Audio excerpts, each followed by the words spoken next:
Good morning, class. Today we will discuss our next 5 question of this lesson. Our 11th question is describe any 3 sources of irrigation in Palampur or in rural India.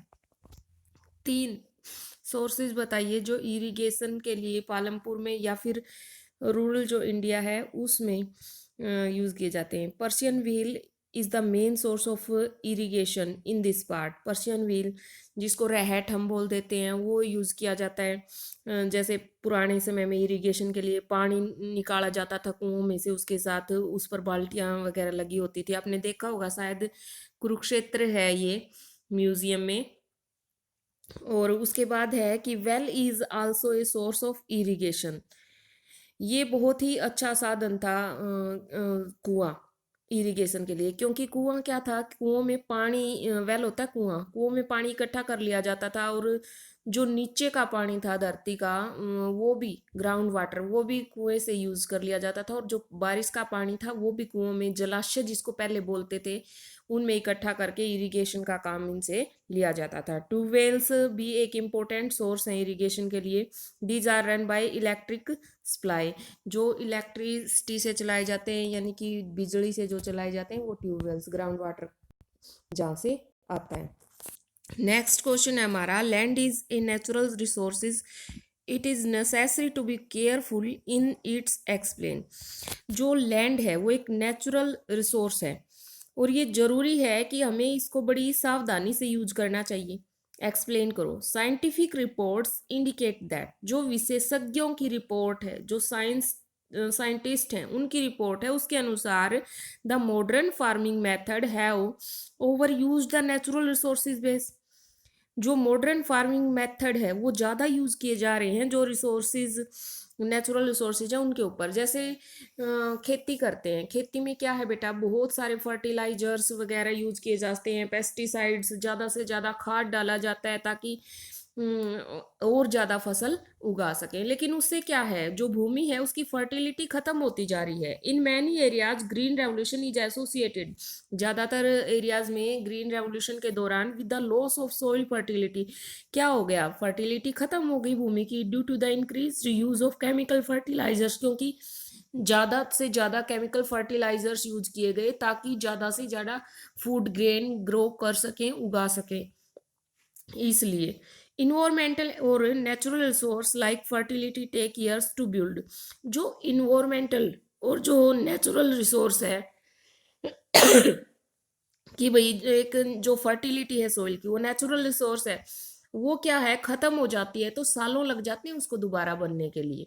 तो इसलिए हमें जो भूमि है, जो land है, उसका बड़ी ही carefully से यूज़ करना चाहिए. क्योंकि एक बार अगर उसकी फर्टिलिटी ख़त्म होगी तो वो क्या हो जाएगी, वेस्ट लैंड की तरह हो जाएगी, किसी तरीके से वो यूज़ नहीं की जा सकती फिर. नेक्स्ट क्वेश्चन है, mention any 4 characteristics of rural labour in India. कोई 4 विशेषताएं बताइए रूरल लेबर की इंडिया में. Farm laborers come either from landless families or families cultivating small plots of land.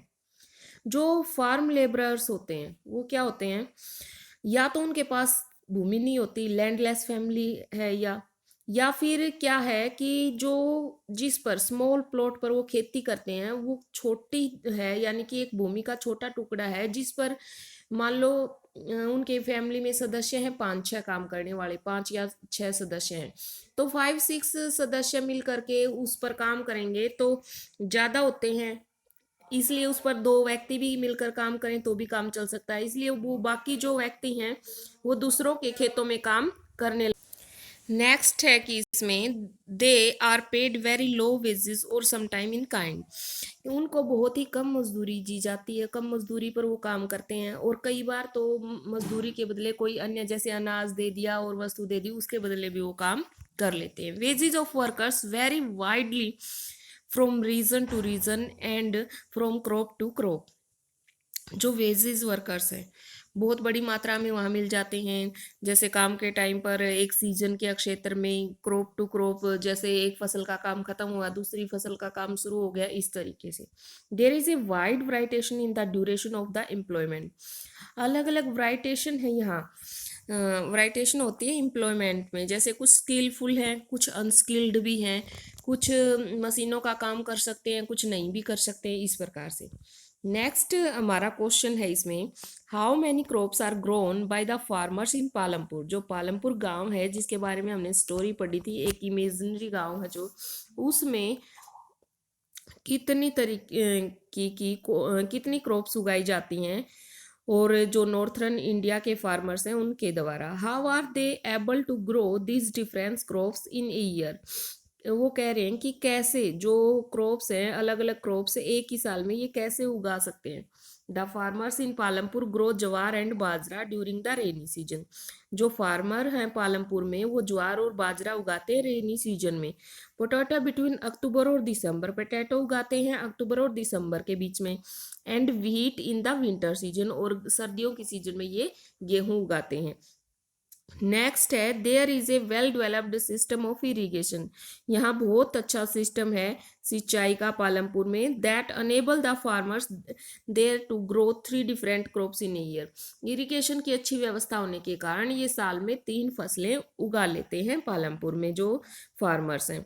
Electricity came early to Palampur, its major impact was to transfer the system of irrigation in village. वो कह रहे हैं कि जैसे electricity आई बहुत ही पहले आ चुकी थी, जो इलेक्ट्रिसिटी है वो पालमपुर में, ये एक मेजर इम्पैक्ट है कि जो सिस्टम है इरिगेशन का गांव में वो ट्रांसफर हुआ। पहले जैसे वेल से या उससे इरिगेशन व्हील, पर्शियन व्हील जिसको बोलते हैं, उससे ही की जाती थी इरिगेशन, लेकिन अब क्या है कि अब जो ट्यूबवेल्स हैं उनसे ज़्यादा इरिगेशन की जाने लगी, तो वो एक साल में ज़्यादा फसलें उगा सकते हैं। नेक्स्ट है इसमें, by mid 1970 the entire area of 200 hectare was irrigated. 1970 में लगभग 200 हेक्टेयर जो एरिया है वो सिंचित होता था यहाँ। Modern farming method and the green revolution introduced HYV seeds.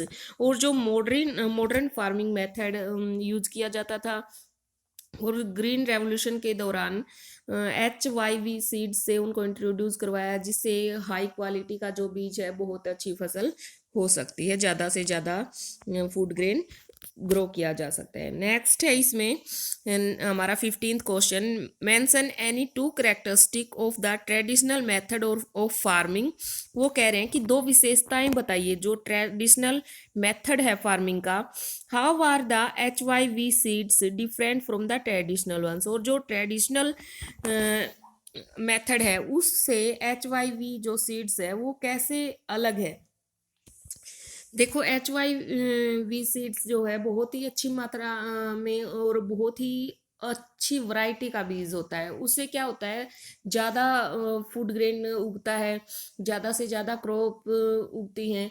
इसलिए क्या है कि जो पहले क्या किया जाता था, घर से ही बीज डाल दिया जाता था, उसमें ना कुछ इम्प्रूवमेंट होता था ना कुछ, और जैसा फसल होती वो वैसे ही उगती थी। तो अब क्या है, traditional seeds with low yield were used. Traditional seeds low yield के साथ यूज किया जाता था। Cow dung and natural manures जो होते थे वो डाले जाते थे, यानी कि गोबर वगैरह का खाद डाला जाता था ज़्यादातर खेतों में। सिंचाई लेस इरिगेशन, बहुत ही कम सिंचाई होती थी उसके लिए रिक्वायर की जाती थी, यानी कि इरिगेशन की बहुत ही कम सिंचाई की जरूरत हुआ होती थी। HYV seeds produce more grain. HYV seeds के द्वारा ज़्यादा ग्रेन उगाया जा सकता है एक सिंगल प्लांट से। मान लो हम घर का अगर बीज बोते हैं तो उसमें जैसे अब गेहूं बोई हैं, एक बैल के अंदर, एक पौधे के अंदर 10 से 11 दाने उगते हैं मान लो। और जो HYV सीड्स अगर हम बोते हैं हाइब्रिड, उसके क्या होते हैं, दाने मोटे भी होते हैं और कम से कम 20 से 25 जो दाने होते हैं एक बैल में होते हैं। तो वो इस यही फर्क रह जाता है ट्रेडिशनल और HYV सीड्स जो हैं उनमें। सो स्टूडेंट्स, आज हमने ये 15 क्वेश्चन किए हैं, वो 11 to 15। तो इनको आप अच्छे से राइट भी करोगे और लर्न भी करोगे। Thank you, have a nice day. साथ साथ अपनी नोटबुक्स जो हैं वो मेंटेन रखिएगा। आपकी नोटबुक कभी भी चेक हो सकती हैं, और ये जो इंटरनल नंबर जाएंगे आपके बोर्ड में या फिर जो आपका रिजल्ट बनाया जाएगा उसमें इंटरनल नंबर ज़्यादा लगेंगे और वो आपकी नोटबुक के बेस पर ही लगेंगे। सो अपनी नोटबुक अच्छे से प्रिपेयर कर लीजिए।